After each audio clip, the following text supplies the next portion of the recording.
சின்ன டவுட் இருந்தது. நான் வர வழியில் என்னுடைய கார் வந்து பஞ்சர் ஆகி ஒரு ஆட்டோ பிடிச்சி தான் இங்கே வந்து சேர்ந்தேன்.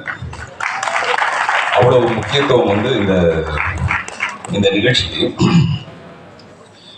முதல்ல இந்த பாம் படத்தை பற்றி என்ன பேசுறது அப்படின்னு ரொம்ப நேரம் யோசித்தேன். ட்ரைலர் பார்த்த உடனே இது எப்படி பேசுறது, என்ன பேசுனா அது சரியா இருக்கும், இல்லை என்ன பேசாமல் இருக்கணும், அது எவ்வளோ பூடகமாக பேசுறது அப்படின்னு தெரியல.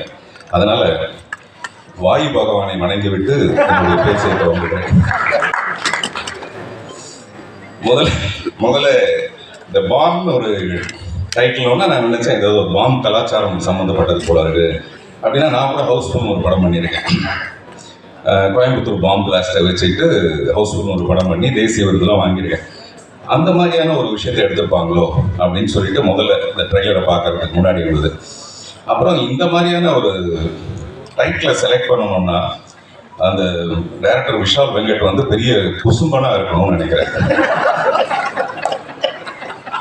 அவர் மிகப்பெரிய குசும்பனா இருந்தால் மட்டும்தான் இந்த மாதிரி ஒரு டைட்டிலை செலக்ட் பண்ண முடியும்.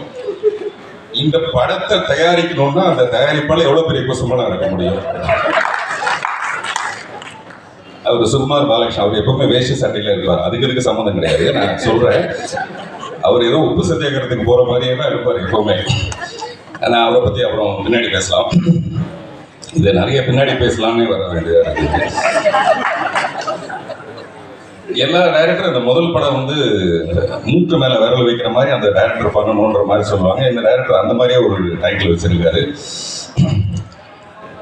ஆக்சுவலா நான் ஒரு இங்கிலீஷ் படம் ஹிஸ்டரி ஆஃப் த வேர்ல்டுன்னு ஒரு படம், அந்த படத்துல கிங் ஆஃப் குசும்பன் ஒருத்தன் இருப்பான். அதை பார்த்தேன் முதல்ல வந்து ஒரு இங்கிலீஷ் படம்னா குசும்பன் வந்து நான் அதில் தான் பார்த்தேன். அந்த கிங் வந்து எப்பவுமே அப்படிதான் இருப்பாரு. ஆனால் தமிழ் படத்தில் இப்படி கொண்டு வர முடியுதா? அதே மாதிரி பிங்க் பேந்தர்னு ஒரு படம், அந்த படத்தில் ஸ்டீவ் மார்ட்டின் ஆக்ட் பண்ணியிருப்பாரு. அவர் என்ன பண்ணுவார்னா ஒரு ரெக்கார்டிங் தியேட்டருக்கு, டி இமான் சாருடைய ரெக்கார்டிங் தியேட்டர் மாதிரி ஒரு ரெக்கார்டிங் தியேட்டருக்கு போய் ஒரு ரூம் தனியாக இருக்கும். ஆனால் அந்த ரூம் வந்து தனியாக இருக்குன்னு ஒரு நினச்சிக்கிட்டு அந்த ரூம்குள்ளே போயிட்டு ரகசியமாக ஒரு வேலையை செய்வார். செஞ்சால் அது வெளியில் ரெக்கார்டிங் தியேட்டர்னே அவருக்கு தெரியாது. 5.1 ஸ்டீரியோவில் வந்து அந்த சத்தம் வெளியில் வந்துடும். இந்த மாதிரி படங்கள் தான் நம்ம பார்த்துருக்கோம். ஆனால் இது தமிழ் படத்தில் பண்ணுற தைரியம் வந்து எப்படி ஒருத்தருக்கு இருக்குன்றதே எனக்கு ரொம்ப ஆச்சரியமா இருந்தது. சில நேரத்தில் நம்ம வண்டி காரில் வந்துட்டு இருக்கும்போது பார்த்தீங்கன்னா திடீர்னு அந்த மாதிரி ஒரு பாம் பிளாஸ்ட் ஒன்று வந்துடும். அது யார் செஞ்சாங்கன்னு தெரியாது. நம்ம மெதுவாக கண்ணாடி அப்படியே இறக்குவோம். ரொம்ப ஒரு பயங்கரமான ஒரு சூழ்நிலை ஏற்படும். இதெல்லாம் வந்து சினிமாவில் சொல்றதுங்கிறது ரொம்ப ரொம்ப கஷ்டமான விஷயம். ஆனால் முழு படம் பார்க்கும்போது தான் நமக்கு தெரியும் இந்த படத்தில் வந்து நிறைய அன்பு தான் டீல் பண்ணியிருக்காங்க. அவர் சக்தி ஃபிலிம் ஃபேக்டரி ஒரு எனக்கு ரொம்ப நெருங்கிய நண்பர். அவர் எப்பவுமே ஒரு படத்தை செலக்ட் பண்ணணும்னா முதல்ல ஒரு பேக்ரவுண்டு பார்ப்பாரு. அந்த ப்ரொடியூசருடைய பேக்ரவுண்ட் சரியா இருக்கா, படத்தை கரெக்டாக ரிலீஸ் பண்ணிட்டு வரா, கண்டென்ட் எப்படி இருக்கு அப்படின்னு பார்ப்பாரு. இந்த கண்டென்ட் வந்து அவ்வளோ பிடிச்சிருக்கு அவருக்கு, இல்லை அந்த கண்டென்ட்டை வந்து ஜீரணிப்பாங்களா. இது வந்து ஜீரணத்துக்கு அஜீரணத்துக்கு நடுவில் நடக்கிற ஒரு பிரச்சனை இந்த டைட்டில்ங்கிறது. மிஸ்டர் டி இமான், நான் டீம்ஸ்ல அவரோட ஒர்க் பண்ணதுக்கு அப்புறமேல மறுபடியும் வேற ஒரு மியூசிக் டைரக்டரோட ஒர்க் பண்ண முடியுமாங்கிறதே எனக்கு ஒரு சந்தேகம் ஆயிடுச்சு. அந்த அளவுக்கு ஒரு டார்லிங் தான் அவர் டி இமான். இங்க பேசும்போது சொன்னாங்க A center, B center, C center வரைக்கும் அவர் கவர் பண்ணுவார்னு. எனக்கு தெரிஞ்சு அவர் டி சென்டர் வரைக்கும் கவர் பண்ணுவார். அதனாலதான் அவர் பேர் டி இமான் நினைச்சாங்க. தேவர் மகன் படத்துல அந்த இஞ்சி இடுப்பழக சாங்ல பாட சொல்லும்போது ஏன் நீ பாட மாட்டேங்கிற, இல்லைங்க வெறும் காத்து தான் வருது அப்படின்னு அவங்க சொல்லுவாங்க. அந்த மாதிரி ஒரு சுச்சுவேஷன் இந்த படத்துல இருக்குமோ, அதுக்கு ஒரு பாட்டு போட்டிருப்பீங்களோ அப்படின்னு நினைச்சேன். காத்து வாக்கில் 2 காதல்னு ஒரு படம் வந்தது சமீபத்தில். அந்த மாதிரி இந்த படத்துல எத்தனை காதல்னு எனக்கு தெரியல, அனைவரும் ஒரு காதலாக தான் இருக்கும். ப்ரொடியூசரை பற்றி சொன்னோன்னா அவர் மிஸ்டர் சுகுமார் பாலகிருஷ்ணன் வந்து அவர் தான் ப்ரொடியூசர் பேர் போட்டிருக்காரு. அதெல்லாம் அது முழுக்க போய் இந்த படத்தோட ப்ரொடியூசர் வந்து சதா சுகுமாரன். நான் ஏதோ பேரை தப்பா சொல்ல நினைச்சுக்காதீங்க, கரெக்டாக தான் சொல்லுவேன் நான். ஆமாம், ஏன்னா அவர் மிஸ்டர் சுகுமார் வந்து என்கிட்ட பேசும்போது சதா அவங்க பேரை பற்றி தான் சொல்லிட்டு இருப்பாரு. அதனால அது சுதா கிடையாது, சதா சுகுமார்.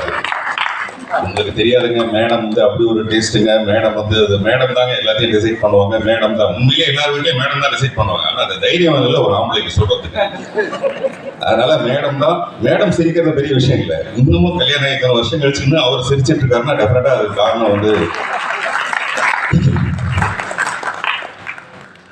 இந்த படத்தில் நடித்த ஒரு மிஸ்டர் காளி வெங்கட், நிறைய பேர் எல்லாருமே வந்து ரொம்ப கஷ்டப்பட்டு ஒரு ஒரு நிலைக்கு வந்திருக்காங்க. அந்த நிலைக்கு காரணமா ஒரு விஷால் வெங்கட்டுக்கு வந்து பாராட்டுகள். இதுல நிறைய பேருக்கு வந்து முக்கியமான பாத்திரங்கள் கொடுத்ததுக்கு. மிஸ்டர் அர்ஜுன் தாஸ் வந்து எனக்கு தெரிஞ்சு நான் கமல் சாரை ரொம்ப ரசிச்சிருக்கேன். சின்ன வயசுலேருந்தே நான் வந்து சினிமாவுக்கு வர்றதுக்கான இன்ஸ்பிரேஷன் வந்து கமல் சார் தான். நிறைய மேடைகளில் சொல்லியிருப்பேன். சமீப காலமாக இப்போ வந்திருக்க நடிகர்கள்லேயே என்ன ரொம்ப இன்ஸ்பயர் பண்ணுறது வந்து Arjun Das. Very promising actor. Promising ஆக்டர்னா அவர் ரொம்ப சிறப்பான ஒரு நிலைக்கு வருவாருன்றது வேற. இன்னொரு விஷயம் பார்த்தீங்கன்னா மாப்பிள்ளை மாதிரி வந்திருக்காரு. நிறைய பொண்ணுக்கு அவர் ப்ராமிஸ் பண்ணியிருப்பாரு. இந்த வீடியோ உங்களுக்கு பிடிச்சிருந்தா லைக் பண்ணுங்க, ஷேர் பண்ணுங்க, கமெண்ட் பண்ணுங்க, சப்ஸ்கிரைப் பண்ணுங்க, மறக்காம பெல் ஐக்கானை கிளிக் பண்ணுங்க.